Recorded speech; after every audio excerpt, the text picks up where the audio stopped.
ఇప్పటివరకు ఎవరైనా మన ఛానల్ని సబ్స్క్రైబ్ చేసుకోకపోతే ఇప్పుడే సబ్స్క్రైబ్ చేసుకోండి. పక్కనున్న బెల్ ఐకాన్ క్లిక్ చేసి ఆల్లో పెట్టుకోండి. నేను పెట్టే లేటెస్ట్ వీడియోస్ అన్ని మిస్ అవ్వకుండా చూడొచ్చు. 1969 సంవత్సరంలో ప్రాజెక్ట్ మ్యాగ్నెట్లో భాగంగా యుఎస్ గవర్నమెంట్ యొక్క సెంట్రల్ ఇంటెలిజెన్స్ ఏజెన్సీ వాళ్ళు సహారా డిజర్ట్లో ఉన్న కొన్ని అనామలీస్ని మ్యాగ్నెటిక్ అండ్ గ్రావిటేషనల్ టెక్నాలజీని ఉపయోగించి గుర్తించడం జరిగింది. మెయిన్గా ఆఫ్రికా యొక్క నార్త్ భాగం మొత్తాన్ని కూడా క్యాప్చర్ చేయాలనుకున్నారు. అందులో భాగంగానే సహారా మొత్తాన్ని కూడా క్యాప్చర్ చేశారు. సో ఆ ప్రాంతంలో ఏరియల్ రికానిజెన్స్ మొత్తాన్ని కూడా కవర్ చేస్తూ వచ్చినప్పుడు వాళ్ళకి సహారా ఎడారి మధ్యలో ఒక సస్పీషియస్ జియోలాజికల్ ఫార్మేషన్ కనబడింది. అదే ద రిచర్డ్ స్ట్రక్చర్. జియాలజిస్ట్లో ఇప్పటికీ కూడా ఇదేంటనేది పూర్తిగా చెప్పలేకపోతున్నారు. ఎందుకంటే ఇది ఒక పర్ఫెక్ట్ ప్యాటర్న్లో ఉంది. భూమి యొక్క సర్ఫేస్ మీద ఎక్కడా కూడా ఇలాంటి ఒక పర్ఫెక్ట్ ప్యాటర్న్ మనకు కనబడట్లేదు. అండ్ సిఐఏ వాళ్ళు చెబుతుంది ఏంటి అంటే అక్కడ ఎటువంటి అనామలీ లేదని చెబుతున్నారు. అండ్ అదంతా కూడా నేచర్ ద్వారా పొరపాటున క్రియేట్ చేయబడిందని చెబుతున్నారు. కానీ ఆ స్ట్రక్చర్ మీద చేసిన సర్వేకి సంబంధించిన రిజల్ట్స్ని మాత్రం ఇప్పటికీ కూడా పబ్లిక్కి ఎక్స్పోజ్ చేయట్లేదు. మరి ఎందుకని సిఐఏ ప్రపంచానికి దాని గురించి తెలియనీయకుండా దాస్తోంది? వాళ్ళకి అక్కడ ఏం కనబడింది? ఈరోజు ఈ వీడియోలో డీటెయిల్గా తెలుసుకోవడానికి ట్రై చేద్దాం. సో ఇంకెందుకు లేడు, let's get in to the video. అసలు ఆ రిచర్డ్ స్ట్రక్చర్ ఎలా ఫామ్ అయింది? బేసిక్గా ఆ ఎడారి ప్రాంతం చుట్టూ చాలామంది నివసిస్తూ ఉంటారు. అంటే మారిటానియాలోని ఔడేన్ అనే ఒక ప్రాంతంలో చాలామంది నివసిస్తూ ఉంటారు. వాళ్ళు ఆ ప్రాంతానికి రెగ్యులర్గా తిరుగుతూ ఉంటారు కూడా.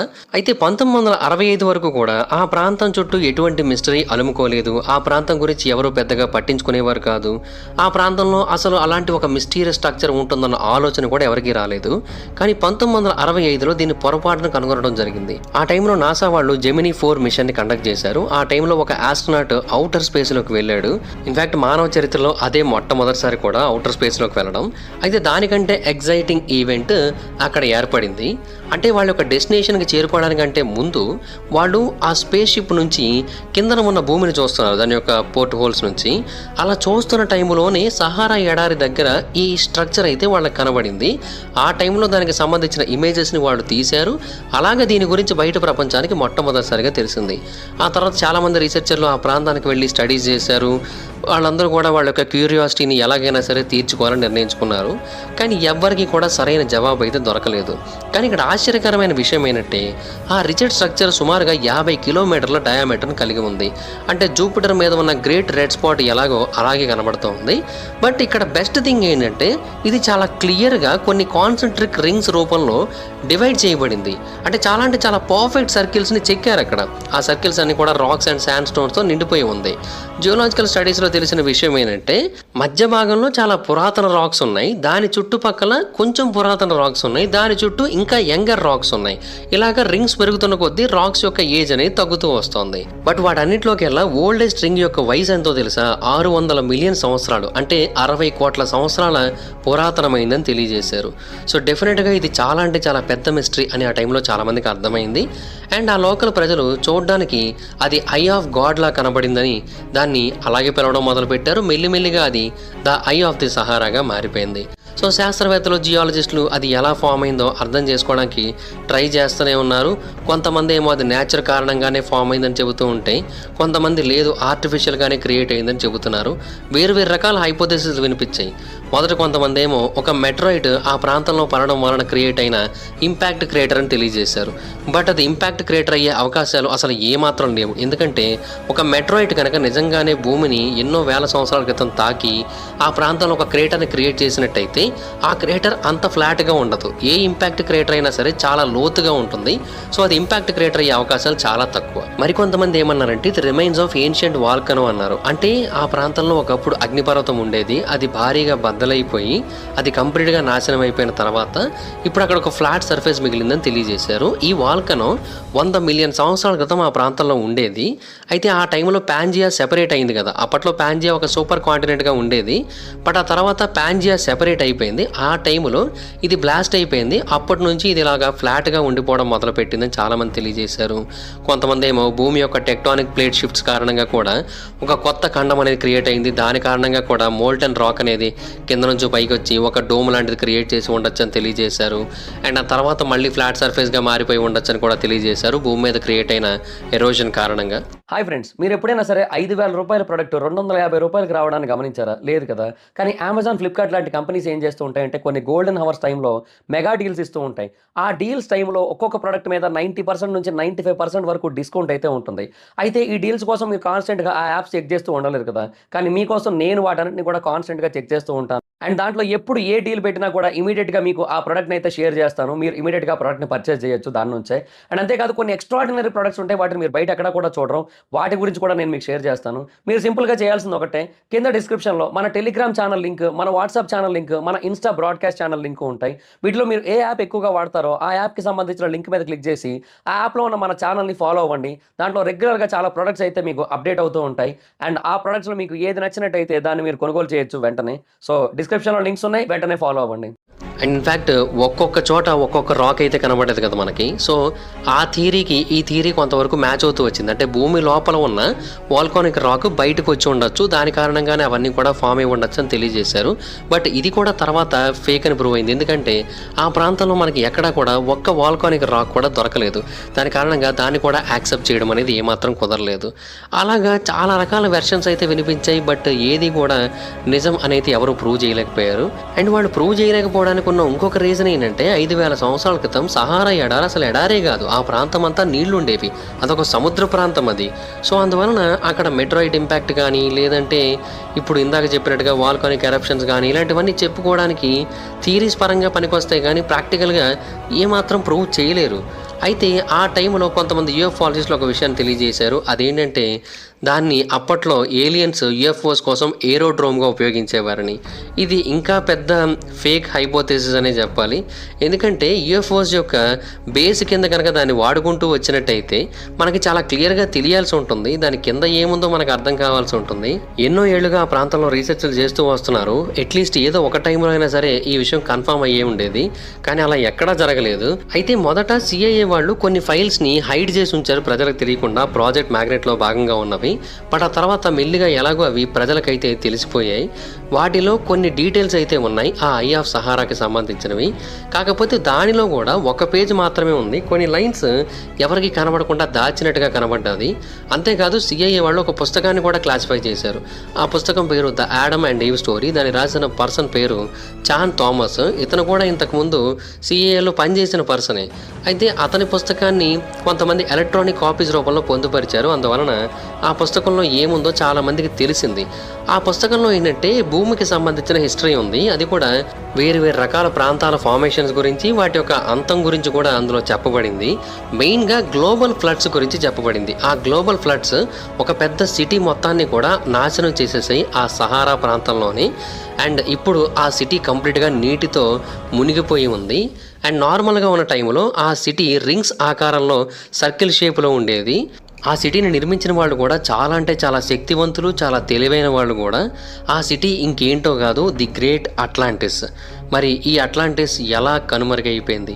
అట్లాంటిస్ అనేది బేసిక్గా చాలా ఫ్యాంటసీ మూవీస్లో, కార్టూన్స్లో, నవల్స్లో, గేమ్స్లో చూపించబడిన ఒక mythical underwater fairy tale city. ఇది నిజంగా ఉందో లేదో ఎవరికి పూర్తిగా తెలియదు, బట్ దీని గురించి మనం ఎక్కడ విన్నా ఒకటే రకమైన కథ వినిపిస్తూ ఉంటుంది. ఇందులో నివసించే వాళ్ళందరూ కూడా చాలా భారీ కాయలు, చాలా గొప్పవాళ్ళు. ఈ సిటీ ఒకప్పుడు ఉండేది, కాకపోతే ఇది నీటి లోపల మునిగిపోయింది. ఇదే మనకి ఎక్కడైనా సరే వినిపిస్తూ ఉంటుంది. ఈ అట్లాంటిస్కి సంబంధించిన మొట్టమొదటి ఇన్ఫర్మేషన్ ప్రపంచం ముందుకు వచ్చింది అయితే 2300 సంవత్సరాల క్రితం. బట్ అప్పట్లో ఈ ఇన్ఫర్మేషన్ యొక్క ట్రాన్స్మిషన్ కానీ ప్రిజర్వేషన్ కానీ ఇవేవి కూడా అంత ఎక్కువగా అందుబాటులోకి లేకపోవడం వలన ఆ ఇన్ఫర్మేషన్ మనకి పెద్దగా రాలేదు. అప్పట్లో ఒక ఈజిప్టియన్ ప్రీస్ట్ అట్లాంటిస్కి సంబంధించిన నాలెడ్జ్ మొత్తాన్ని కూడా ఒక ఎథీనియన్ పోయిట్కి అయితే చెప్పాడు. ఆ పోయిట్ పేరు సోలన్. బట్ అతని దగ్గర దాన్ని స్టోర్ చేయడానికి కావాల్సిన టెక్నాలజీ అయితే లేదు. అండ్ అతను చెప్పిన దాని ప్రకారం ఆ సిటీ చాలా అంటే చాలా పెద్దది. అండ్ ఇతను ఏన్షియంట్ గ్రీక్ ఫిలాసఫర్ అయిన క్రిటియాస్కి తెలియజేశాడు. క్రిటియాస్ కూడా ఎగ్జాక్ట్ ఇన్ఫర్మేషన్ని ప్రపంచం ముందు ఉంచలేకపోయాడు. బట్ క్రిటియాస్ ఈ ఇన్ఫర్మేషన్ని తన కొడుక్కి, తన గ్రాండ్ సన్కి తెలియజేశాడు. తన గ్రాండ్ సన్ ఆ సిటీకి సంబంధించిన ప్రతి ఒక్క డీటెయిల్ని కూడా మన ముందు ఉంచాడు. ఆ గ్రాండ్ సన్ ఇంకెవరో కాదు, ఈ ప్రపంచంలోని మోస్ట్ ఇంపార్టెంట్ ఇన్ఫ్లుయెన్షియల్ హిస్టారికల్ పర్సన్స్లో ఒకరు, ancient Greek and western philosopher అయిన ప్లాటో. అతని ద్వారానే మనకి ఈ సిటీకి సంబంధించిన ఇన్ఫర్మేషన్ అయితే తెలిసింది. అతను తన యొక్క పుస్తకమైన ట్రీటేస్ టెమియస్లో దీని గురించి చాలా క్లియర్గా రాశాడు. ఆ పుస్తకాన్ని అతను 360 బిఫోర్ ద కామన్ ఎరా టైంలో రాశాడు. అయితే ప్లాటో మనకు కేవలం దాని యొక్క హిస్టరీ గురించి మాత్రమే తెలియజేశాడు. అది ఎక్కడ ఉంది ఏంటనేది మనకు తెలియజేయలేదు. అండ్ దాని గురించి ఎన్నో ఏళ్లుగా మనం వెతుకుతున్నా మనకైతే అదైతే కనబడలేదు. కొన్ని కథల ప్రకారం అయితే ఆ నగరాన్ని సృష్టించింది ఎవరు అంటే గ్రీక్ గాడ్ అయిన పోసిడన్. ఒకసారి అతను అట్లాంటిస్ ప్రాంతం నుంచి వెళుతూ ఉన్న టైంలో అతను ఒక పెద్ద ఐలాండ్ని చూశాడు. అతనికి ఎప్పటి నుంచో ఒక భారీ నగరాన్ని నిర్మించాలని ఉంది అండ్ దానికి ఈ ఐలాండ్ సరిపోతుంది అనుకున్నాడు. ఆ ఐలాండ్లో అతను ఒక అమ్మాయిని కూడా చూశాడు. ఆ అమ్మాయి పేరు క్లీటో. ఈ అమ్మాయిని చూసి నేను గనక ఈ అమ్మాయిని పెళ్లి చేసుకోకపోతే ఇంకెవరైనా ఈ అమ్మాయిని పెళ్లి చేసుకునే అవకాశం ఉందన్న ఉద్దేశంతో ఇమీడియట్గా ఆమెతో ప్రేమలో పడిపోయాడు. ఆమెను పెళ్లి చేసుకున్నాడు. ఆమె కోసం అక్కడ ఒక ప్యాలెస్ని కూడా కట్టించి ఇచ్చాడు. ఆ ప్యాలెస్ చుట్టూ 3 సర్క్యులర్ మోడ్స్ ఉన్నాయి. ఇవి ఒక్కొక్కటి కూడా మెల్లిమెల్లిగా హైట్ని పెంచుకుంటూ వస్తాయి.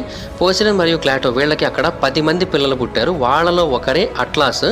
అతను ఆ తర్వాత ఆ ప్రాంతానికి రాజు అయ్యాడు. తర్వాత అతని పేరు మీదగానే అట్లాంటిస్కి ఆ పేరు పెట్టారని కూడా చెబుతూ ఉంటారు. అట్లాంటిస్లో అందరూ కూడా డెమిగాడ్స్ ఉండేవారు. అందరూ కూడా చాలా ఈక్వల్గా ఉండేవారు. చాలా అంటే చాలా భారీ నగరం అది.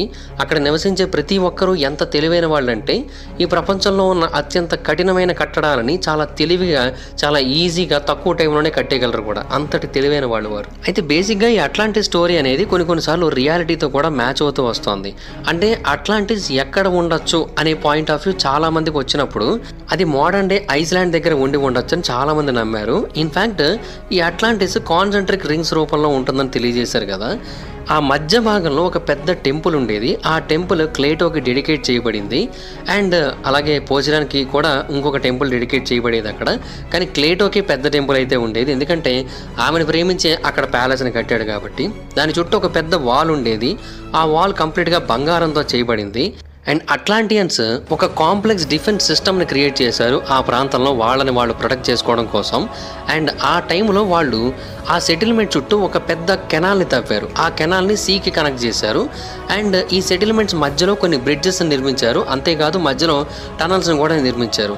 ఈ ప్రాంతాలన్నింటినీ కూడా చాలా జాగ్రత్తగా నిర్మించారు. చాలా జాగ్రత్తగా కాపలా కాస్తూ కూడా వచ్చారు. ప్రతి ప్యాసేజ్ దగ్గర కూడా చాలామంది ఉండేవారు. ప్రతి గేట్స్ దగ్గర టవర్స్ దగ్గర చాలామంది సైనికులు ఉండేవారు. వాళ్ళు ఆ నగరాన్ని కాపాడుతూ వచ్చేవారు. అక్కడ ఉన్న వాల్స్ అన్నిటికీ కూడా రెడ్, వైట్, బ్లాక్ ఈ 3 కలర్స్ పెయింటింగ్స్ వేసేవారు. రాక్స్ అన్ని కూడా దగ్గరలో ఉన్న మోడ్స్ నుంచి తీసుకొని వచ్చేవారు. అండ్ వాటికి బ్రౌన్ కలర్ టిన్ని అలాగే కొన్ని ప్రీషియం మెటల్స్ని యాడ్ చేయడం ద్వారా అక్కడ కన్స్ట్రక్షన్స్ చేసేవారు. కొన్నిసార్లు కాల్షియంని కూడా ఉపయోగించారని తెలియజేశారు. సో కాంకరర్స్ ఎవరైతే ఆ ప్రాంతానికి వస్తుంటారో వాళ్ళంత ఈజీగా ఆ సిటీని అటాక్ చేయలేరు. ఇన్ఫ్యాక్ట్ ప్లాటో చెప్పిన దాని ప్రకారం అయితే అట్లాంటిస్ ప్రజలు వాళ్ళ యొక్క ఓన్ ఫుడ్ని వాళ్ళ దగ్గరే పండించుకునేవారు. ఎందుకంటే అక్కడ ల్యాండ్ చాలా అంటే చాలా ఫెర్టైల్గా ఉండేది. అక్కడ చాలా అంటే చాలా అద్భుతంగా యానిమల్స్ పెరుగుతూ ఉండేవి. అంటే షీప్స్ కానీ, గోట్స్ కానీ, హార్సెస్ కానీ, బుల్స్ కానీ, ఈవెన్ ఎలిఫెంట్స్ కూడా పెరుగుతూ ఉండేవి. సో అట్లాంటిస్ వాళ్ళకి బయట వాళ్ళతో ట్రేడ్ రిలేషన్స్ని ఎస్టాబ్లిష్ చేయాల్సిన అవసరం ఏమాత్రం రాలేదు. వాళ్ళు సెల్ఫ్ సఫిషియెంట్గా ఉన్నారు. డెమోక్రసీని పెట్టుకొని ఆ ప్రాంతాన్ని రూల్ చేశారు. నిజానికి చెప్పాలంటే జేమ్స్ క్యామరూన్ యొక్క పాండోరా లాగే ఉంటుంది సేమ్. ఆ అట్లాంటిస్ చాలా అంటే చాలా ప్రశాంతంగా ప్రపంచానికి దూరంగా ఉండేది. అయితే ఆ యూటోపియన్ సెటిల్మెంట్ వాళ్ళకి కొన్ని నెససరీ బెనిఫిట్స్ అయితే ఉన్నాయి. దాని కారణంగా వాళ్ళు బయటికి వెళ్లాల్సి వచ్చింది. అంటే వాళ్ళు అక్కడే వాటిని ఫుల్ఫిల్ చేసుకోలేకపోయారు. అందుకని వాళ్ళు ఏం చేశారంటే కొన్ని ప్రాంతాలని వాళ్ళ ఆధీనంలోకి తెచ్చుకోవడం మొదలుపెట్టారు. లిబియాకి చెందిన కొన్ని పార్ట్స్ని కాంకరర్ చేశారు. అంతేకాకుండా ఈజిప్టు, యూరోపియన్ కాంటినెంట్లోని కొన్ని భాగాలు వీటన్నిటిని కూడా వాళ్ళ ఆధీనంలోకి తెచ్చుకున్నారు. టెర్రియా అనే ఒక ప్రాంతం ఉంది, అంటే మోడర్న్ డే ఇటలీ. దాన్ని కూడా వాళ్ళ ఆధీనంలో తెచ్చుకొని ఆ ప్రాంతంలో ల్యాండ్స్ అన్నింటినీ కూడా ఉపయోగించుకొని అక్కడ ప్రజల్ని కూడా వీళ్ళ బానిసలుగా మార్చుకొని వీళ్ళకి కావాల్సిన పనులన్నీ చేయించుకునేవారు. అట్లాంటియన్స్ చాలా యుద్ధాలలో పార్టిసిపేట్ చేశారు. వాటన్నిటిలో కూడా వాళ్ళే గెలిచారు. ఎందుకంటే వాళ్ళకి చాలా అద్భుతమైన స్ట్రెంగ్త్ ఉండేది. సైన్స్ విషయంలో వాళ్ళకి చాలా నాలెడ్జ్ కూడా ఉంది. అందువలన వాళ్ళకి చాలా స్ట్రాటజీస్ కూడా డెవలప్ చేసుకొని చాలా అద్భుతమైన వెపన్స్ని క్రియేట్ చేసుకొని విజయాలు సాధించేవారు. అయితే అలా విజయాలు సాధిస్తున్న టైంలో వాళ్ళు కొన్ని పొరపాట్లు కూడా చేశారు. ఆ ప్రాంతాన్ని గాడ్ అయిన జ్యూస్ పరిపాలిస్తున్న టైంలో ఆ అట్లాంటియన్స్ చాలా దురాశపరులుగా కూడా మారిపోయారు. అండ్ అతను కూడా అలాగే మారిపోయాడు. అతని యొక్క దురాశకి పనిష్మెంట్గానే ఆ నగరం మీదకి వరదలైతే వచ్చాయి. అక్కడ ఉన్న ప్రజలందరినీ కూడా నీటి లోపల ముంచేసి ఆ తర్వాత ఆ నగరాన్ని కూడా నీటి లోపల ముంచేసిందని తెలియజేశారు. ఇది చాన్ థామస్ యొక్క ఆడమ్ అండ్ ఈవ్ స్టోరీలో చెప్పబడింది. అండ్ కొన్ని పర్టికులర్ లైన్స్ ఉన్నాయి. అందులో ఈజిప్టియన్ ప్రీస్టులు సోలోన్కి దీని గురించి చెప్పినట్టుగా కూడా తెలియజేశాడు అతను. ఇన్ఫ్యాక్ట్ అది ఎలా మునిగిపోయింది, ఎగ్జాక్ట్గా ఎన్ని మీటర్ల ఎత్తున్న నీటి కారణంగా మునిగిపోయింది, ఇవన్నీ కూడా తెలియజేసినట్టుగా ఆ పుస్తకంలో మెన్షన్ చేయబడింది. అండ్ ఇదంతా కూడా జరిగింది ఎప్పుడో తెలుసా, 11,600 సంవత్సరాల క్రితం జరిగింది. అండ్ అప్పుడు కాంటినెంట్ అంతా కూడా పూర్తిగా వాటర్తోనే నిండిపోయి ఉండేది. నిజానికి అక్కడ కూడా ఏమాత్రం ఎడారి లేదు. ఇప్పుడైతే ఆ ప్రాంతంలో ఎడారి ఉంది, కానీ నిజానికి చెప్పాలంటే ఆ ప్రాంతంలో ఒకప్పుడు అసలు ఎడారే లేదు, మొత్తం వాటరే ఉండేది. కానీ స్టాటిస్టిక్స్ని బట్టి మనం అర్థం చేసుకోవాల్సింది ఏంటంటే అప్పట్లో సునామీలు ఇంకా భారీగా ఇంకా పవర్ఫుల్గా వచ్చేవి. ఇప్పుడు వస్తున్న సునామీల కంటే చాలా భారీగా వచ్చేవి. సో 11,000 సంవత్సరాల క్రితం ఫ్లడ్స్ అని కాకుండా ఒక పెద్ద సునామీ వచ్చి దాని కారణంగా అట్లాంటిస్ మునిగిపోయి ఉండొచ్చు అని కూడా చాలామంది తెలియజేస్తూ ఉంటారు. ఇన్ఫ్యాక్ట్ ఆ సిటీకి సంబంధించిన కొన్ని ట్రేసెస్ కూడా మనకి ఆ ఐ ఆఫ్ సహారా దగ్గర దొరికాయి. ఆ ప్రాంతంలో మనకి కొన్ని ఆర్టిఫాక్ట్స్ కూడా దొరికాయి. బట్ వాటిని బట్టి మనం అట్లాంటిస్ని పూర్తిగా కనుగొనలేము. నిజానికి చెప్పాలంటే నార్మల్గా కూడా అట్లాంటిస్ని కనుగొనడం చాలా కష్టం, ఎందుకంటే మనకి దానికి సంబంధించిన ఎగ్జాక్ట్ ఇన్ఫర్మేషన్ లేదు. కేవలం పిల్లర్ ఆఫ్ హెర్క్యులస్ అనే ఒక మాట తప్పిస్తే మనకి ఇంకేమీ తెలియదు. కొంతమంది ఏమంటారంటే స్ట్రైట్ ఆఫ్ గిబ్రాల్టర్ దగ్గర ఉండి ఉండొచ్చు అని తెలియజేస్తుంటారు. కొంతమంది ఏమో రాక్స్ ఆఫ్ గిబ్రాల్టర్ అండ్ క్యూటా ప్రాంతాల దగ్గర ఎక్కడైనా ఉండి ఉండొచ్చు అని తెలియజేస్తుంటారు. కొంతమంది మెడిటేరియన్ సీలో ఉండొచ్చు అంటారు. సో ఏది ఎగ్జాక్ట్గా వాస్తవం అనేది ఎవరికి కూడా పూర్తిగా తెలియదు. అండ్ అట్లాంటిస్ అనేది ఖచ్చితంగా ఇప్పుడు సముద్రంలో ఏదో ఒక ప్రాంతంలో ఉండే ఉండొచ్చు. బట్ దాన్ని ఎగ్జాక్ట్గా కనుగొనగలిగే టెక్నాలజీ అండ్ సైన్స్ మన దగ్గర పూర్తి స్థాయిలో లేదు. అది పూర్తిగా డెవలప్ అయినప్పుడు మాత్రమే మనం దాన్ని ఎగ్జాక్ట్గా కనుగొనగలం. అండ్ ఇన్ఫ్యాక్ట్ కొంతమంది అంటార్టికా దగ్గర ఉండొచ్చు అంటారు, కొంతమంది అజోర్స్ దగ్గర ఉండొచ్చు అంటారు, కొంతమంది ఏమో ఆ ప్రాంతానికి దగ్గరలో ఉన్న marshlands of Dona Ana park అనే ఒక ప్రాంతం దగ్గర కూడా ఉండి ఉండొచ్చు అని చెబుతూ ఉంటారు. అంటే ఇది సదరన్ స్పెయిన్కి దగ్గరలో ఉంటుంది. ఇది కూడా అట్లాంటిస్ ఉన్న ప్రాంతం అని చాలామంది చెబుతుంటారు. బట్ రిచర్డ్ స్ట్రక్చర్ మాత్రమే అందరినీ ఎక్కువగా ఆకర్షించింది. ఇన్ఫ్యాక్ట్ ఈ ప్రాంతంలో ఒకప్పుడు వాటర్ చాలా ఎక్కువగా ఉండేది. ప్యాటర్న్స్ కూడా సేమ్ అట్లాంటిస్ ఎలాగైతే ఉండేదో సేమ్ అలాగే కనబడుతోంది. అంతేకాకుండా చెప్పాను కదా ఆ ప్రాంతంలో కొన్ని ఆర్టిఫాక్ట్స్ దొరికాయని, వాటి చుట్టూ సాల్ట్ రెమినెంట్స్ కూడా దొరికాయి. అంటే ఈ ప్రాంతంలో ఒకప్పుడు జీవరాశులు నివసించేవారు, సాల్ట్ యొక్క ప్రొడక్షన్ కూడా జరిగిందని అయితే క్లియర్గా అర్థమవుతోంది. అంతేకాదు అక్కడ ancient whales, fish, turtles, crocodiles, mantis వీటికి సంబంధించిన కొన్ని శరీరాలు కూడా దొరికాయి. అండ్ ఆ రిచర్డ్ స్ట్రక్చర్ యొక్క రింగ్స్ కొంతవరకు బ్రేక్ అయిపోయి ఉన్నాయి కాబట్టి మనకి అర్థం కాని క్వశ్చన్ ఇక్కడ ఇంకొకటి ఉంది. అక్కడ ఎన్ని రింగ్స్ ఉండి ఉండొచ్చు? చాలా రింగ్స్ ఉండి ఉండొచ్చేమో. వాటిలో కొన్ని పూర్తిగా కనుమరుగైపోయి కొన్ని మాత్రమే ఇలా సగం బ్రేక్ అయ్యి మనకు కనిపిస్తూ ఉన్నాయేమో. సో మనం అనుకున్న దానికన్నా ఇక్కడ ఉన్న నగరం కానీ ఇక్కడ ఉన్న మిస్టరీ కానీ ఇంకా పెద్దగా ఉండి ఉండొచ్చేమో. సో రిచర్డ్ స్ట్రక్చర్ మనకు కనబడిందే కాకుండా ఇంకా పెద్దది కూడా అయి ఉండొచ్చు అని చాలామంది నమ్ముతున్నారు. అండ్ ప్లాటో చెప్పిన దాని ప్రకారం చూసినట్టయితే ఈ సైజెస్ కూడా మ్యాచ్ అవుతున్నాయి. ప్లాటో ఏమని చెప్పాడంటే 24 కిలోమీటర్ల డయామీటర్ని కలిగి ఉంటుంది, దాని వరకు స్ట్రెచ్ అయి ఉంటుందని తెలియజేశాడు. ఆ రిచర్డ్ స్ట్రక్చర్ యొక్క లోపల భాగాన్ని మనం చెక్ చేసినట్టయితే అది కూడా 25 కిలోమీటర్ల అక్రాస్ వరకే ఉంది. And outer rings 40 kilometres across వరకు ఉంది. సో ఈ రకంగా చూసుకున్నా కూడా సైజు పరంగా కూడా మ్యాచ్ అవుతుందని అయితే చాలామంది అభిప్రాయపడుతున్నారు. అండ్ ఇంకొంతమంది చెప్పింది ఏంటంటే పోసిడైన్ యొక్క కొడుకైన అట్లాస్ ఆ ప్రాంతానికి రాజు అయ్యాడు కదా, అతని పేరు కూడా ఇక్కడ చాలా ఇంపార్టెంట్ అని తెలియజేస్తున్నారు. ఎందుకు అంటే అతని పేరు మీదగానే అట్లాంటిక్ ఓషన్కి ఆ పేరు అయితే వచ్చింది. అంతేకాకుండా ఇక్కడ నుంచి కనుక చూసినట్టయితే అంటే ఐ ఆఫ్ సహారా నుంచి కనుక చూసినట్టయితే అట్లాంటిక్ ఓషన్ చాలా క్లియర్గా కనబడుతోంది. అట్లాస్ మౌంటైన్స్ యొక్క నార్త్ భాగం కూడా చాలా క్లియర్గా కనబడుతోంది. సో ఈ ప్రకారంగా చూసినా కూడా ఇదే అట్లాంటిస్ అయి ఉండే అవకాశాలు కూడా ఉన్నాయని అయితే చాలామంది అభిప్రాయపడుతున్నారు. అండ్ ఈ ఐ ఆఫ్ సహారా అనేది ఒక పెద్ద కాంటినెంట్లో ఒక భాగం. కానీ ప్లాటో చెప్పిన దాని ప్రకారం అయితే అట్లాంటిస్ ఉన్నది ఒక ఐలాండ్ మీద. మరి ఇది ఎలా సాధ్యం అంటే చెప్తున్నాను కదా, ఒకప్పుడు ఈ ప్రాంతం అంతా కూడా సముద్రం ఉండేది, ఇప్పుడు ఆ ప్రాంతానికి ఎడారి వచ్చింది. అలాగా ఎక్కడా లేని కాంటినెంట్స్ అన్నీ కూడా కలిసిపోయాయి. అందువలన ఈ ప్రాంతంలో ఇక్కడ మనకు ఒక పెద్ద కాంటినెంట్ ఉన్నట్టుగా కనబడుతోంది. దాంట్లో ఐ ఆఫ్ సహారా ఒక చిన్న భాగంలా కనబడుతోంది. బట్ నిజానికి చెప్పాలంటే 7,000 సంవత్సరాల క్రితం ఇది కూడా ఒక ఐలాండే. ఆ టైంలో north west Africa main land నుంచి సెపరేట్ అయిపోయింది. ఆ టైంలో ఒక రివర్ అక్కడ ఫ్లో అయ్యేది. అది ఈ చివర ఉన్న సముద్రం నుంచి ఆ చివర ఉన్న సముద్రాన్ని కనెక్ట్ చేస్తూ వచ్చేది. ఇన్ఫ్యాక్ట్ ఆ ప్రాంతంలో ఏనుగులు కూడా నివసించేవి. వాటికి సంబంధించిన ఎన్నో ఆధారాలు కూడా దొరికాయి. అంటే వాటికి సంబంధించిన శరీరాలు అయితే దొరికాయి. ఫాసిల్స్ అవన్నింటినీ కూడా శాస్త్రవేత్తలు ప్రస్తుతం చాలా సేఫ్గా ఉంచారు. ఇప్పుడు ఆ ప్రాంతంలో ఎలిఫెంట్స్ యొక్క పాపులేషన్ 0. కానీ ఒకప్పటి కాలంలో మాత్రం ఆ ఆఫ్రికన్ ఎలిఫెంట్స్ చాలా ఎక్కువగా నివసించేవి. మెయిన్గా చెప్పాలంటే 6th సెంచరీ టైంలో ఆ ప్రాంతంలో చాలా ఎక్కువగా నివసించేవి. అండ్ కొంతమంది చెప్పిన దాని ప్రకారం ఆ ప్రాంతంలో కొన్ని white, black and red stones బయటపడ్డాయి. ఇవన్నీ కూడా ఆ రిచర్డ్ స్ట్రక్చర్కి చాలా దగ్గరలోనే బయటపడ్డాయి. ఇవన్నీ కూడా ఆ అట్లాంటిస్లో ఒకప్పుడు ఉపయోగించిన స్టోన్స్ అని చాలామంది తెలియజేస్తున్నారు. మరికొంతమంది కొంతమంది ఏమంటున్నారంటే ఆ స్టోన్స్ని ఏదో నార్మల్ పర్పస్కి కూడా కాదు, అట్లాంటిస్లో ఇళ్లను నిర్మించడానికి ఉపయోగించేవారని కూడా తెలియజేస్తుంటారు. ఎందుకంటే అట్లాంటిస్ అనేది బేసిక్గా ఐరన్, కాపర్, గోల్డ్ విషయంలో చాలా అంటే చాలా రిచ్ ఏరియా. అప్పట్లో వాళ్ళు చాలా పెద్ద మొత్తంలో వీటిని ఎక్స్పోర్ట్ కూడా చేసేవారు వేరే వాళ్ళకి. వాళ్ళు ఏవి ఇంపోర్ట్ చేసుకునే వాళ్ళు కాదు, కానీ వాళ్ళు ఎక్స్పోర్ట్ చేసేవారు. అండ్ ఆ మినరల్స్ అనేవి ఆఫ్రికాలో చాలా ఎక్కువగా ఉన్నట్టు మనకు ఆల్రెడీ తెలిసిందే కూడా.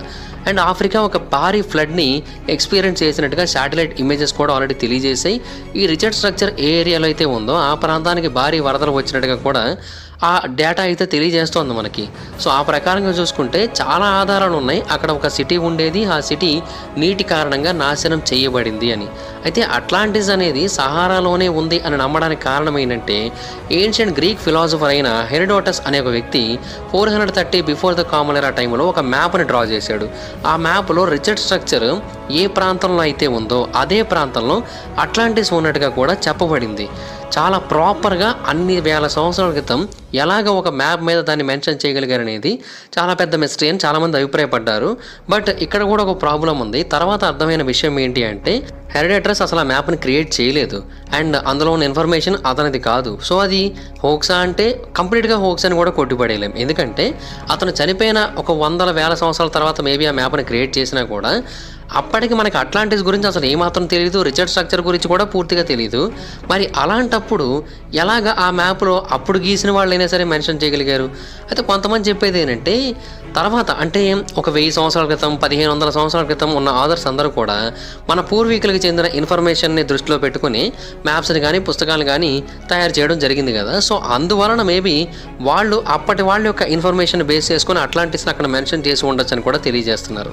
ఎందుకంటే హెరోడోటస్ కూడా దీని గురించి తన పుస్తకాలలో మెన్షన్ చేశాడు. అంటే అట్లాంటియన్స్ గురించి మెన్షన్ చేశాడు, అట్లాస్ మౌంటైన్స్ గురించి మెన్షన్ చేశాడు, కానీ అట్లాంటిస్ గురించి మాత్రం అతను ఎక్కడ కూడా మెన్షన్ చేయలేదు. అందువలన అతను దీని గురించి ఎగ్జాక్ట్ ఇన్ఫర్మేషన్ ఇచ్చాడా లేదా అని మనం చెప్పలేం.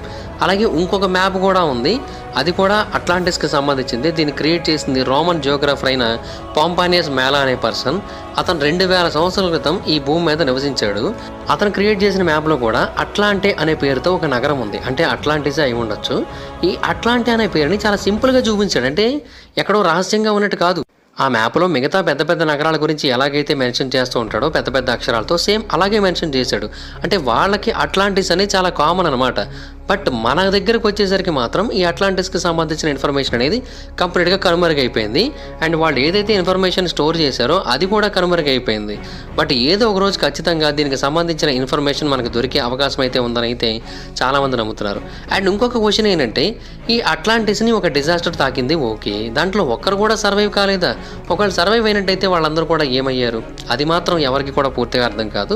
ఈ అట్లాంటిస్ యొక్క సర్వైవర్స్ మేబీ ఇంకెక్కడికైనా వెళ్ళి ఆ సెటిల్మెంట్స్లో కలిసిపోయి వాళ్ళతో పాటు కలిసి బ్రతుకుతూ ఉండొచ్చు అని అయితే కొంతమంది అభిప్రాయపడుతూ ఉంటారు. అండ్ నేను చెప్పాను కదా ఈ అట్లాంటిస్ చుట్టుపక్కల ప్రాంతాల్లో కొన్ని ఆర్టిఫాక్ట్స్ దొరికాయని. వేల కొద్ది ఆర్టిఫాక్ట్స్ దొరికాయి. నిజానికి చెప్పాలంటే ఆ రిచర్డ్ స్ట్రక్చర్ చుట్టుపక్కల భాగాలలో యారో హెడ్స్ దొరికాయి, స్పియర్స్ దొరికాయి, ఓర్స్ దొరికాయి, షిప్ హాల్స్ దొరికాయి, కొన్ని అయితే సర్ఫ్ బోర్డ్స్లో కూడా ఉన్నాయి. ఈ ఆర్టిఫాక్ట్స్ అన్నీ కూడా ఒకప్పటి కాలంలో అక్కడ ప్రజలు నివసించేవారని చెప్పడానికి ఒక బెస్ట్ ఎగ్జాంపుల్గా నిలుస్తోంది. అండ్ అవి యాంటిక్విటీస్గా కూడా ఉంటున్నాయి. కాకపోతే ఏంటంటే అవి అట్లాంటిస్ ప్రజల చేతే వాడబడ్డాయి అనేది అయితే మాత్రం మనం చెప్పలేం. అందువలన ఇవైతే అట్లాంటిస్కి ప్రూఫ్గా కాదు, కానీ ఆ ప్రాంతంలో ఒక సివిలైజేషన్ ఉండేది అనడానికైతే ప్రూఫ్గా నిలుస్తున్నాయి. అండ్ ప్లాటో చెప్పినట్టుగా వాల్స్ దగ్గరే మనకి ఎక్కువగా సెక్యూరిటీ ఉండేది కదా. సో ఈ వాల్స్ దగ్గరే మనకి అన్ని రకాల ఆర్టిఫాక్ట్స్ కూడా కనబడ్డాయి. సో ప్లాటో చెప్పింది ఇక్కడైతే కొంతవరకు మ్యాచ్ అవుతోంది కూడా. సో ఆ రకంగా చూసుకున్నా కూడా ఇక్కడ నివసించింది అట్లాంటియన్సే, ఇక్కడ ఉన్నది అట్లాంటిసే అని చాలామంది నమ్ముతూ ఉంటారు. అండ్ 20వ శతాబ్దం యొక్క చివరి నాటికి వచ్చేసరికి మొరాకో కొన్ని ప్రీ హిస్టారిక్ సైట్స్ విషయంలో చాలా సివియర్గా ఎక్స్కవేషన్ చేయించడం మొదలుపెట్టింది. మెయిన్గా చెప్పాలంటే సైట్ ఆఫ్ టఫారోట్ అనే ఒక ప్రాంతం ఉంది. దాన్ని గ్రాండ్ అని కూడా పిలుస్తూ ఉంటారు. శాస్త్రవేత్తలు ఆ ప్రాంతంలో దొరికిన కొన్ని డిఎన్ఏస్ని అనలైజ్ చేశారు. అంటే సుమారుగా 30 స్కెలిటన్స్కి పైగా బయటపడ్డాయి. వాటి యొక్క డిఎన్ఏని చెక్ చేసినప్పుడు ఆ డిఎన్ఏ ఏన్షియంట్ హ్యూమన్స్ అని తెలిసింది. అండ్ సిమిలర్గా మోడర్న్ డే హంటర్ గ్యాదరర్స్కి దగ్గరగా ఉందన్నమాట. సో ఈస్ట్ ఆఫ్రికాకి చెందిన ఎవరో ఒక ట్రైబ్స్వి ఈ శరీరాలు అయి ఉండొచ్చు అని చాలామంది అభిప్రాయపడ్డారు. అంటే మేబీ ఇంకొక క్లారిటీ వస్తూ ఉండొచ్చు. ఆ సర్వైవర్స్ ఎవరైతే ఉన్నారో వాళ్ళందరూ కూడా అక్కడ నుంచి ఎక్కడికి వెళ్ళిపోయారు అనే డౌట్ వస్తుంది కదా, వాళ్ళందరూ ఇక్కడికి వచ్చి ఉండొచ్చు అని అయితే చాలామంది అభిప్రాయపడుతూ ఉంటారు. ఇన్ఫ్యాక్ట్ ఈ అట్లాంటియన్స్కి సంబంధించిన చాలా రకాల థీరీస్ అయితే ఉన్నాయి. వాటిలో ఏది నిజం అనేది మనం చెప్పలేం. కొంతమంది ఏమంటారంటే ఈజిప్టియన్ పిరమిడ్స్ యొక్క నిర్మాణంలో కూడా వీళ్ళ యొక్క హస్తం ఉందని చెబుతుంటారు. ఎందుకంటే అట్లాంటియన్స్లో ఆల్కమిస్టులు, మ్యాథమెటిషియన్స్ చాలా ఎక్కువ మంది ఉన్నారు. వాళ్ళే ఈ పిరమిడ్ని ఇంత ప్రాపర్గా నిర్మించడానికి సహాయపడ్డారని తెలియజేస్తుంటారు. అంతేకాకుండా పిరమిడ్ లోపల కాస్మిక్ ఎనర్జీని స్టోర్ చేయడం విషయంలో కూడా వాళ్ళే హెల్ప్ చేశారని కూడా తెలియజేస్తూ ఉంటారు. అండ్ పిరమిడ్ యొక్క పై భాగంలో ఉన్న ఆర్టిఫాక్ట్స్ కూడా వీళ్ళ యొక్క సహాయంతోనే ఏర్పాటు చేయబడ్డాయని కూడా తెలియజేస్తుంటారు. అండ్ ఆ ఎనర్జీ ఏదైతే ఉంటుందో అది అన్ని రకాల వ్యాధుల్ని క్రియేట్ చేయడానికి కూడా హెల్ప్ చేస్తుంది. అండ్ మనుషులు 800 సంవత్సరాల వరకు బ్రతకడానికి కూడా హెల్ప్ చేస్తూ ఉంటాయని తెలియజేస్తుంటారు. సో ఇలాగా వేరు వేరు రకాల ఒపీనియన్స్ అయితే వినిపిస్తాయి. పిరమిడ్లు మాత్రమే కాదు, ఏన్షియంట్ ఈజిప్ట్స్లోని ఎన్నో పురాతన నిర్మాణాల యొక్క కట్టడంలో అట్లాంటిస్ ప్రజల యొక్క హస్తం కూడా ఉందని అయితే చెబుతూ ఉంటారు. బట్ అది ఎంతవరకు వాస్తవం అనేది మనకైతే పూర్తిగా తెలియదు. అయితే పొసిడియన్ కానీ, ప్లాటో కానీ, అతని యొక్క కొడుకులు కానీ వీళ్ళందరూ కూడా ఎక్కువగా ఏ ప్రాంతాన్ని పరిపాలించారంటే ఏన్షియంట్ ఈజిప్టియన్ సిటీ అయిన అబిడోస్ ప్రాంతాన్ని ఎక్కువగా పరిపాలించారు. అండ్ ఆ ప్రాంతంలో ఒక టెంపుల్ ఉంది. ఆ టెంపుల్ యొక్క గోడ పైన కొన్ని ఇమేజెస్ ఉన్నాయి. ఇవన్నీ కూడా అప్పటి కాలంలోనే చెక్కబడ్డాయి. ఇవన్నీ కూడా ఒక హెలికాప్టర్ని, ఒక సబ్మెరీన్ని, ఒక యూఎఫ్ఓని సూచిస్తున్నాయి, ఒక ఎయిర్ షిప్ని సూచిస్తున్నాయి. సో డెఫినెట్గా ఇదంతా కూడా చాలా మిస్టీరియస్ సిచ్యువేషన్ అనే చెప్పాలి. అండ్ ఒక సూపర్ అడ్వాన్స్డ్ సివిలైజేషన్ ఒకప్పుడు వాళ్ళ యొక్క ఆధీనంలో ఉండేదని కూడా మనకు దీని కారణంగా అర్థమవుతోంది. అంటే అట్లాంటిస్ ప్రజలు ఎంత సూపర్ టెక్నాలజీని కలిగి ఉండేవారు, ఎన్ని రకాల ఇన్నోవేటివ్ టెక్నాలజీస్ని కలిగి ఉండేవారు అనేది దీని ద్వారా మనకి అర్థమవుతోందని అయితే కొంతమంది తెలియజేస్తుంటారు. అండ్ ఇంకొంతమంది చెప్పేది ఏంటంటే అట్లాంటిస్ చాలా భారీ కాయలు, వాళ్ళు 6 మీటర్ల ఎత్తు వరకు పెరుగుతారు. అంటే 19 నుంచి 20 అడుగుల ఎత్తు వరకు పెరుగుతుంటారు. వాళ్ళకి చేతులకి 6 వేళ్ళు ఉంటాయి. అండ్ వాళ్ళు చాలా అంటే చాలా తెలివైన వాళ్ళు. వాళ్ళ ఫేషియల్ ఫీచర్స్ కూడా మిగతా వాళ్ళకంటే కంప్లీట్గా డిఫరెంట్గా ఉంటాయి. వాళ్ళ యొక్క లిప్స్ కొంచెం వైడ్గా ఉంటాయి, నోస్ కొంచెం ఫ్లాట్గా ఉంటుంది, కళ్ళు కూడా కొంచెం పెద్దగా ఉంటాయి. సో వాళ్ళని చూడగానే ఈజీగా గుర్తుపట్టేయచ్చని చెబుతూ ఉంటారు. అండ్ ఇన్ఫ్యాక్ట్ సేమ్ వాళ్ళు చూడడానికి ఈ పాండోరాలో అంటే అవతార్ మూవీలో ఉన్న వేరే గ్రహాలకు చెందిన వాళ్ళు ఎవరైతే ఉన్నారో సేమ్ వాళ్ళలాగే ఉంటారనమాట. మేబీ అవతార్ డైరెక్టర్ అయిన జేమ్స్ కెమెరాన్ సైంటిస్ట్ అండ్ జియాలజిస్ట్గా పనిచేసి దీని గురించి తెలుసుకొని మేబీ ఆ పాండోరాని క్రియేట్ చేశాడేమో. మేబీ సేమ్ అట్లాంటిస్ ప్రజలు ఎలా ఉంటారనేది అతను ఊహించుకొని దానికి తగ్గట్టుగానే ఈ పాండోరా ప్రజల్ని క్రియేట్ చేసి ఉండొచ్చేమో, చెప్పలేం. ప్రస్తుతానికైతే సిఐఏ వాళ్ళు మన దగ్గర చాలా రహస్యాలను అయితే దాచారు దీనికి సంబంధించి. ఆ రహస్యాలను వాళ్ళు ఎప్పుడు ఓపెన్ చేస్తారో, ఆ డాక్యుమెంట్స్ని వాళ్ళు ఎప్పుడు కంప్లీట్గా రివీల్ చేస్తారో అప్పుడు మాత్రమే మనకి దీని గురించిన పూర్తి ఇన్ఫర్మేషన్ దొరికే అవకాశం ఉంది. ఎప్పటి వరకు అయితే ఆ డేటా క్లాసిఫైడ్గా ఉంటుందో అప్పటి వరకు ఈ రిచర్డ్ స్ట్రక్చర్కి సంబంధించిన అసలైన నిజం అలా మిస్టరీగానే మిగిలిపోతుంది. సో ప్రస్తుతానికైతే కొంతమంది దాన్ని అట్లాంటిస్ అంటున్నారు, కొంతమంది ఒక న్యాచురల్ ఫార్మేషన్ అంటున్నారు. ఇంకా ప్రస్తుతానికైతే అలాగే మిగిలిపోయింది 50-50. కానీ ఏది ఎగ్జాక్ట్గా వాస్తవం అనేది ఎవరు కూడా పూర్తిగా చెప్పలేకపోతున్నారు. దేనికైనా ఆధారాలు కావాలి. ఇది అట్లాంటిస్ అనడానికైనా ఆధారాలు కావాలి, అట్లాంటిస్ కాదు అనడానికైనా ఆధారాలు కావాల్సి ఉంటుంది. అవైతే ఇప్పుడప్పుడే దొరికేలా లేవు. సో దాట్స్ ఇంకా దిస్ ద వీడియో కనుక మీకు నచ్చినట్టయితే లైక్ చేయండి, వీడియో షేర్ చేయండి. ఇప్పుడు కారణం మన ఛానల్ సబ్స్క్రైబ్ చేసుకోకపోతే ఇప్పుడే సబ్స్క్రైబ్ చేసుకోండి. పక్కన బెల్ ఐకాన్ ఆల్లో పెట్టుకోండి. నా ఫర్దర్ మిస్ అవ్వకుండా చూడొచ్చు. చాలా మంది చూస్తాను కానీ సబ్స్క్రైబ్ చేసుకోండి. So please try to subscribe and click the bell icon also. నా ఇన్స్టాగ్రామ్ ఐడి జబర్దస్త్ మైదర్, అక్కడ కూడా వచ్చినట్టు ఫాలో అవ్వచ్చు. Thank you so much guys. By by. Meet next video. By by. Hi friends, మీరు ఎప్పుడైనా సరే 5,000 రూపాయల ప్రోడక్ట్ 250 రూపాయలకి రావడాన్ని గమనించారా? లేదు కదా. కానీ అమెజాన్, ఫ్లిప్కార్ట్ లాంటి కంపెనీస్ ఏం చేస్తూ ఉంటాయంటే కొన్ని గోల్డెన్ హవర్స్ టైంలో మెగా డీల్స్ ఇస్తూ ఉంటాయి. ఆ డీల్స్ టైంలో ఒక్కొక్క ప్రోడక్ట్ మీద 90% నుంచి 95% వరకు డిస్కౌంట్ అయితే ఉంటుంది. అయితే ఈ డీల్స్ కోసం మీరు కాన్స్టెంట్గా ఆ యాప్స్ చెక్ చేస్తూ ఉండలేదు కదా. కానీ మీకోసం నేను వాటన్నిటిని కూడా కాన్స్టెంట్గా చెక్ చేస్తూ ఉంటాను. అండ్ దాంట్లో ఎప్పుడు ఏ డీల్ పెట్టినా కూడా ఇమీడియట్గా మీకు ఆ ప్రోడక్ట్ని అయితే షేర్ చేస్తాను. మీరు ఇమీడియట్గా ఆ ప్రోడక్ట్ని పర్చేస్ చేయొచ్చు దాని నుంచే. అండ్ అంతేకాదు కొన్ని ఎక్స్ట్రాడినరీ ప్రొడక్ట్స్ ఉంటాయి, వాటిని మీరు బయట ఎక్కడ కూడా చూడరు. వాటి గురించి కూడా నేను మీకు షేర్ చేస్తాను. మీరు సింపుల్గా చేయాల్సింది ఒకటే, కింద డిస్క్రిప్షన్లో మన టెలిగ్రామ్ ఛానల్ లింక్, మన వాట్సాప్ ఛానల్ లింక్, మన ఇన్స్టా బ్రాడ్కాస్ట్ ఛానల్ లింక్ ఉంటాయి. వీటిలో మీరు ఏ యాప్ ఎక్కువగా వాడతారో ఆ యాప్కి సంబంధించిన లింక్ మీద క్లిక్ చేసి ఆ యాప్లో ఉన్న మన ఛానల్ని ఫాలో అవ్వండి. దాంట్లో రెగ్యులర్గా చాలా ప్రొడక్ట్స్ అయితే మీకు అప్డేట్ అవుతూ ఉంటాయి. అండ్ ఆ ప్రొడక్ట్స్లో మీకు ఏది నచ్చినట్టయితే దాన్ని మీరు కొనుగోలు చేయొచ్చు వెంటనే. సో డిస్క్రిప్షన్లో లింక్స్ ఉన్నాయి, వెంటనే ఫాలో అవ్వండి.